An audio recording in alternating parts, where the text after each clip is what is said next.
Olunaku lw'eggulo King Saha Kabaka the legend yasazeeko ekibuga n'akisanyalaza.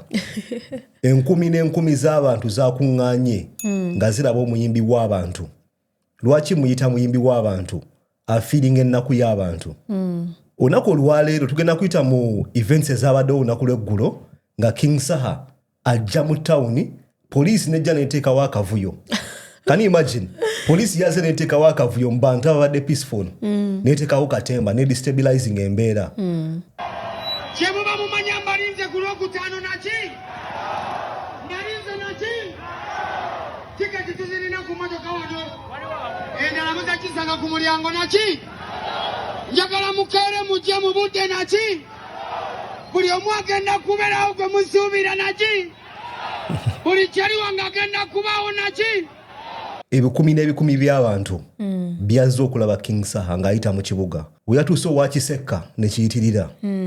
Bannayuganda ne bavaayo, poliisi n'efunamu akatengo n'eteekawo embeera n'ekyankalanya abantu nga we naggambye abadde peaceful.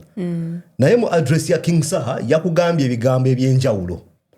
N'akugamba nti be musuubira bajja kubaayo. Bakyali bange bonna bajja kubaayo. Okirowoozaako kyekyo? Ndeka saagala kwonoonera musajja kivulu nga njogedde ebikyamu. Era bakyali bangi. Ndabye ku internet ng'abantu bagamba yabadde ategeeza His Excellency. Naye namwe tubeere realistic gati golooza kiki abadde ategeeza. Era bakyali bangi.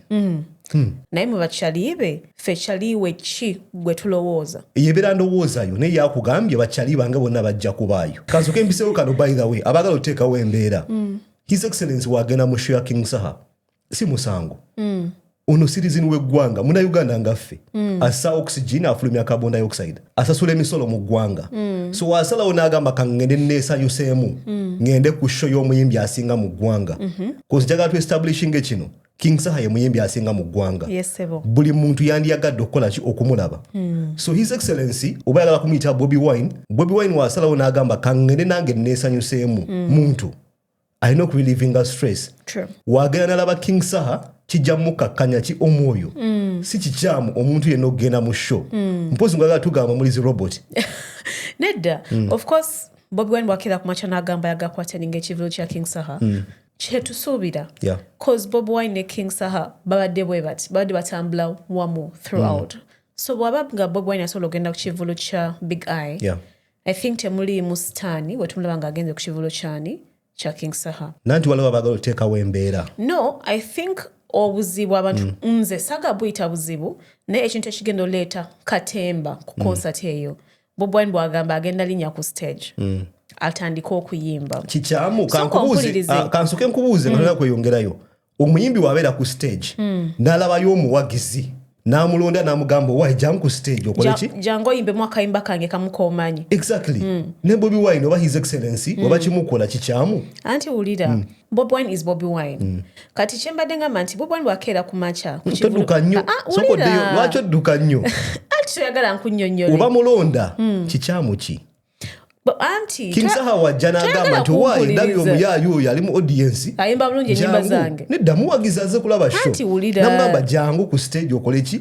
Oyimbemu ng'omuwagizi. Anti so nga Bobi Wine alinnya ku stage ng'ayimba akayimba kamu aka King Saha. Ne bwe kataba ka King Saha katugambe n'agamba tuli wangula engule.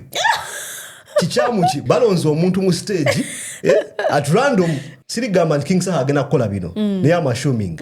Singa abantu 10,000 baatendinga event eyo, probability oba emikisa gy'okulondebwa gijja kubeera 1 out of 100,000. Ekitundu kimu ku 10,000. Kwegamba emikisa mitono nnyo. Singa His Excellency afuna omukisa nga fani ne bamulonda ne bamugamba owaaye jangu ku stage oyimbemu n'atuuka ku stage n'ayimba tuli yambala engule. Kikyamu. bino birowoozo byange by the sigamba nti King Saha agenda bikola sagala mufune bubi. In all normality tekyandwadde kikyamu actually si kikyamu at all kubanga oli muwagizi azze kulaba muyimbi we by chance muyimbi we n'amuyita naye nga bwe nkugambye ono fan gwe balonze si muntu wa bulijjo sigamba nti omusanga kukubona oshegeera si muntu wa bulijjo kasita ayimba engule esooka n'ayimba engule ey'okubiri n'ayimba ey'okusatu eba tennatuuka mu makkati ng'ekifo bakigaddewo kati nze buzibu bwange bugenda kugira wano si kumugaana kuyimba of course ekyo twaki-establish nga kikyamu ono fan alina okuwagira omuyimbi we naye kati bano abantu 9,995 abasigadde poliisi bwejja neesalako ekifo kino kubanga abantu bagenda kuba bangi egenda kubeera stampede abantu bano abadde bazze okunyumirwa peacefully bagenda endinga up nga baluzinze sente obulamu n'ebintu kati kyembadde nkugamba nti omuwagizi okuvaayo n'awagira omuyimbi we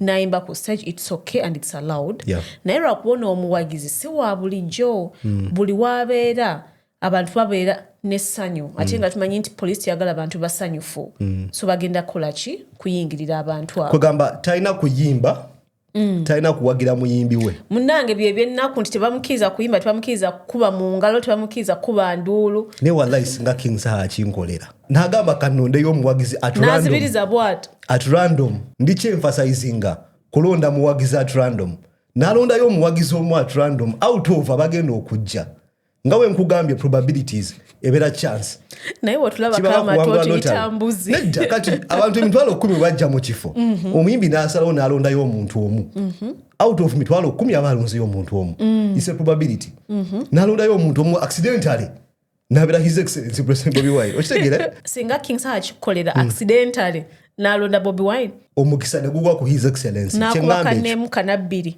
ne kagwera ku Bobi sekyo n'asonga busonzi bwatyo kitegeera mu crowd n'asonga ati nagajangu otuyimbiremu akayimba kange komanyi nalinya stage fani omuyimbi wazze ku stage azze kumulaba mbozi nga magala tugamba tayimba takirizibwa kuwagira music takirizibwa kuliza music awonja bikiriza oshitegera katulinde kulenga show egena kwera massive King Saha inayo show ekibuzo ekyokubiri oloza banakiriza sheno gena maso in peace kali crucial nyo okukiriza show genda maso yes in peace less likely boyogera ku King Saha erinnya eriddakaawo agenda kubeera Bobi Wine so agenda kubeera ku bunkenke nti essaawa yonna ono mbanda agenda kukola ki agenda kuyingirawo naye kati bw'ayingirawo olaba nti ku show ya King Saha fenna tukimanyi egenda kujjula so tumanyi nti Bobi wayingirirawo ensi yonna egenda kukola ki kubeera excited atokonya ka point nofunawo idea wano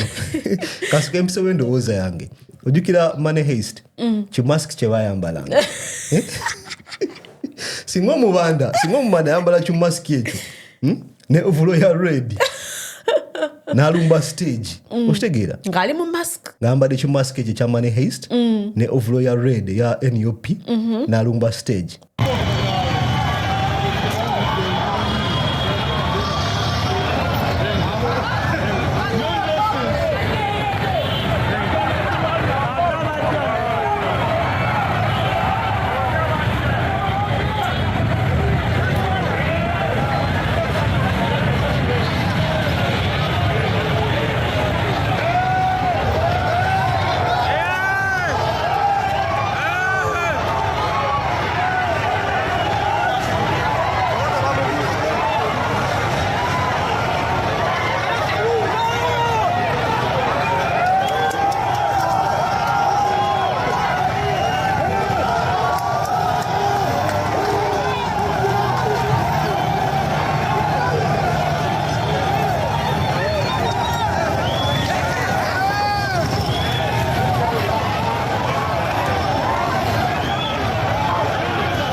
Poliisi ogirabye omusajja bamutya bamweraliikiridde kyemanyi y'omu gwe batunulidde ne bagamba nti outside his excellency ono agenda tufuukira ekizibu ndowooza balina idea ebanninga music we naye nga tebalina nga gye bakikolamu naye tulaba nti King Saha bamukwatako ne bamusiba I think so tulaba nti poliisi yeyinza okuvayo negamba they are keeping law and order ne bakugamba nti abantu babeera abangi babeerawo risk ya kino nekino era mugenda biraba omwogezi wa poliisi agenda kuvaayo abawe press conference naye nga these are the words byagenda okukozesa abantu babadde bangi yabadde stampede abantu babadde mu buzibu otegeera so bagenda teeta in a way that babadde baprotecting omuntu owa bulijjo and it's going to be hard to say no to that kubanga oli agenda vaayo akugambe bw'olaba abantu abangi chances z'obubbi zeeyongera tewabaddewo mbeera yonna yonna poliisi yaleese embeera poliisi buli wejja mu kifo ecreatingawo situations